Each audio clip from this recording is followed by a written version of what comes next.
Suhail Afridi KP के नए वजीर आला मुंतखब। नवे अराकीन ने सुहेल आफरीदी के हक में वोट दिए। अराकीन की मुबारकबाद ने ख्वाहिशात का इजहार ऐवान से खिताब करते हुए सुहेल आफरीदी ने कहा कि सबसे पहले पाकिस्तानी और पख्तून हूँ, अपने कबायली होने पर फख्र है। मेरे खानदान का कोई फर्द सियासत में नहीं, मेहनत करके वजीर आला के ओहदे तक पहुंचा हूँ। हमारे कबायली इलाके तरक्की में बहुत पीछे रह गए, इनकी तरक्की के लिए किरदार अदा करूंगा। खैबर से ताल्लुक रखने वाले सुहेल आफरीदी पहली मरतबा 2024 के इलेक्शन में रुकने असेंबली मुंतखब हुए।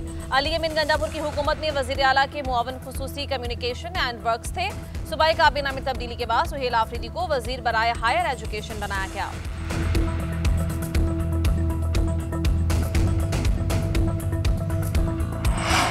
अपोजिशन का वज़ीर आला के इंतखाब का बॉयकॉट, ऐवान से वॉकआउट। अपोजिशन लीडर डॉक्टर इबाद ने कहा कि अली अमीन गंडापुर का इस्तीफा ताहाल मंजूर नहीं हुआ। एक वज़ीर आला के होते हुए दूसरे वज़ीर आला का इंतखाब नहीं हो सकता। गवर्नर ने अली अमीन गंडापुर को बुलाया है ताकि जो इबहाम है वो दूर हो जाए।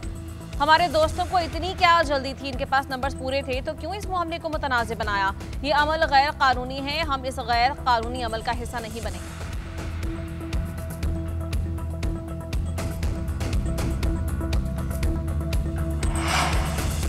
स्पीकर केपी की अली अमीन गंडापुर का इस्तीफा मंजूर करने की रूलिंग। बाबर सलीम सवाती ने कहा, कायदे अवान के इंतखाब पर रूलिंग देता हूँ कि जो तरीक़ाकार अपनाया है वो बिल्कुल आईनी मुताबिक है।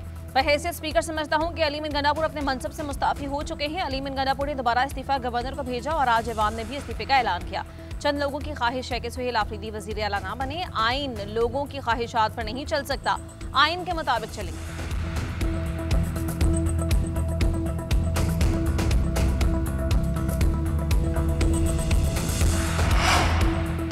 अली अमीन गंडापुर की फ्लोर ऑफ द हाउस पर इस्तीफे की तस्दीक। असेंबली से खिताब में कहा कि मेरे इस्तीफे के साथ मजाक हो रहा है। 8 अक्टूबर को अपना इस्तीफा गवर्नर को भिजवा चुका हूँ। जैसे ही बानी का हुक्म आया उसी वक्त मुस्ताफी हो गया।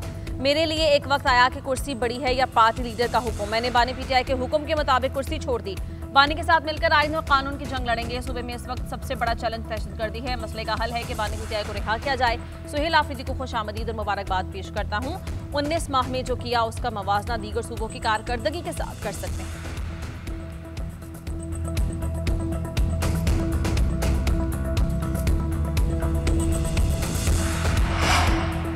अमरीकी सदर ट्रंप इसराइल पहुंच गए। जंगबंदी मुआहिदे पर अमल दरामद का जायजा लेंगे। दौरे के दौरान आला हुकाम से मुलाकात, शेड्यूल, इलाकाई सूरत हाल पर बात होगी। रिहा होने वाले यरगमाली और अहले खाना से मिलेंगे। इसराइली पार्लियामेंट से खिताब, अस्करी हुकाम से मुलाकातें करेंगे। अमरीकी सदर इसराइल के बाद शर्म उल शेख रवाना हो जाएंगे।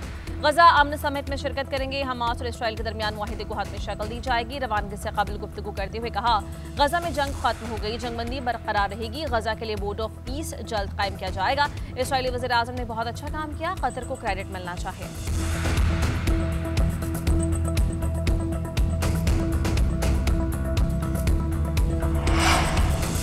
हमास और इसराइल के दरमियान कैदियों के तबादले का अमल शुरू। हमास ने दीर अल बलाह में 7 यरगमालियों को रेड क्रॉस के हवाले किया। खबरी एजेंसी के मुताबिक फलस्तीनी कैदियों को इसराइली जेलों से बसेस में सवार किया जा रहा है। मुआहिदे के तहत 20 इसराइली यरगमालियों को छोड़ा जाएगा। 20 यरगमालियों के बदले इसराइल 2000 फलस्तीनियों को रिहा करेगा।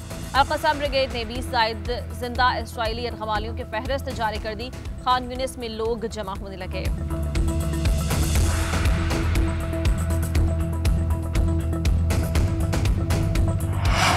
वज़ीर-ए-आज़म शहबाज शरीफ मिस्र के लिए रवाना। शर्म अल शेख में अमन सरबराह इजलास में शरीक होंगे। अमन सरबराह इजलास सदर ट्रंप, वज़ीर-ए-आज़म शहबाज शरीफ इस्लामी ममालिक की कोशिशों का नतीजा है। पाकिस्तान फ़लस्तीनियों की सियासी सिफारती हिमायत जारी रहेगा। बरतानवी वज़ीर-ए-आज़म मिस्र पहुंच गए। गजा की तामीर नौ में मदद का वादा। अमरीकी सदर इसराइल से पहुंचेंगे। फ्रांस, तुर्किया, फ़लस्तीन और आज़रबाईजान के सदर शरीक होंगे। कतर के अमीर, जर्मनी, इटली, स्पेन, कनाडा के रहनुमा पहुंचेंगे। इसराइल, हमास और ईरान का तकरीब में शिरकत से इनकार। समिट में गजा के तामीर नौ के हवाले से लाहे अमल तय होगा।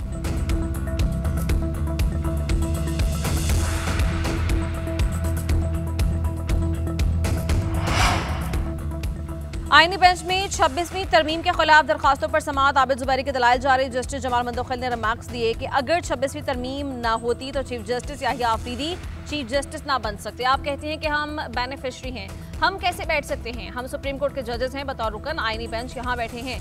आबिद जुबैरी ने मौक़िफ़ इख्तियार किया कि फुल कोर्ट बैठता है तो सबका इज्तिमाई दिमाग होता है। फुल कोर्ट तश्कील नहीं दे सकते, लेकिन आप जुडिशल ऑर्डर पास कर सकते हैं कि फुल कोर्ट बनाया जाए। जस्टिस जमाल ने रिमार्क्स दिए, अगर हमारा दायरा इख्तियार नहीं तो कैसे जुडिशल ऑर्डर दे सकते हैं?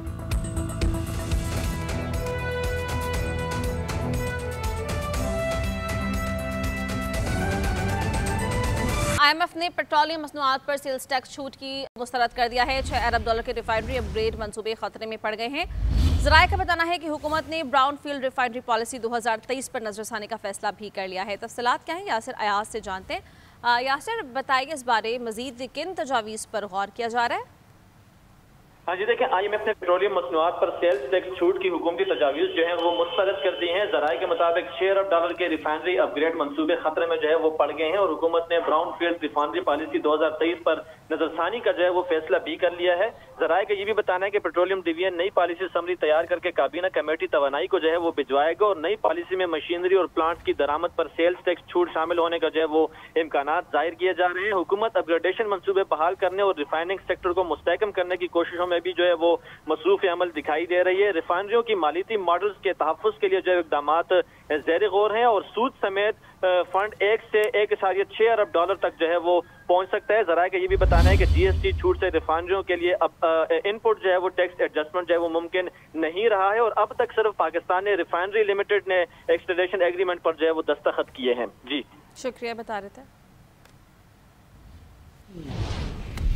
वज़ीर दिफा ख्वाजा आसिफ कहते हैं वतन अजीज़ में मजहब के नाम पर मुसल्लह जत्थे बनाना, सड़कें बंद करके अवाम को यरगमाल बनाना तौहीन मजहब है। 2 साल गजा में खून की होली खेली जाती रही तो एहतजाज याद नहीं आया, जब वहाँ जंगबंदी हो गई तो एहतजाज शुरू कर दिया गया।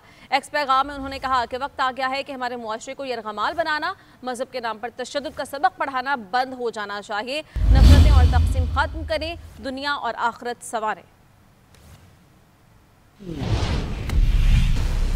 वज़ीर-ए-आज़म पाकिस्तान की हिदायत पर NTMA ने फ़लस्तीन के लिए मज़ीद इमदादी सामान रवाना कर दिया है और इमदादी सामान बज़रिया ख़ुसूसी परवाज़ इलामा इक़बाल इंटरनेशनल एयरपोर्ट से रवाना किया गया है। रवाना किए गए इमदादी सामान में राशन बैग्स बशमूल आटा, चावल, कुकिंग ऑयल, चने, तैयार खाना और डब्बा बंद फ्रूट शामिल हैं। बात करते हैं असगर हयात से। असगर बताइए इस बारे। शहबाज शरीफ की हिदायत NTMA ने फ़लस्तीन के लिए मज़ीद इमदादी सामान जो है रवाना कर दिया है। 100 टन सामान जो है पर मुश्तमिल मजमूई तौर पर 24वीं इमदादी खेप अल-खिदमत फाउंडेशन के ताबन से भेजी गई है और इमदादी सामान बज़रिया ख़ुसूसी परवाज़ आलमा इक़बाल इंटरनेशनल एयरपोर्ट से रवाना किया गया है। रवाना किए गए इमदादी सामान में राशन बैग्स बशमूल आटा, चावल, कुकिंग ऑयल, चने, तैयार खाना, डब्बा बंद फ्रूट शामिल हैं। अब तक 24 इमदादी खेपों के जरिए भेजी गई इमदाद का मजमूई वजन जो है वो 327 टन है। तकरीब में NTMA और वज़ारत ख़ारजा के अफसरान समेत हुकूमती और अल-खिदमत फाउंडेशन के नुमाइंदगान जो है वो मौजूद थे। हुकूमत पाकिस्तान और अवाम मुश्किल वक्त फ़लस्तीनी अवाम के साथ खड़ी है और NTMA का ये कहना है कि फ़लस्तीनी अवाम की ज़रूरियात को पूरा करने की हर मुमकिन कोशिश की जा रही है। जी शुक्रिया बता रहे थे आप।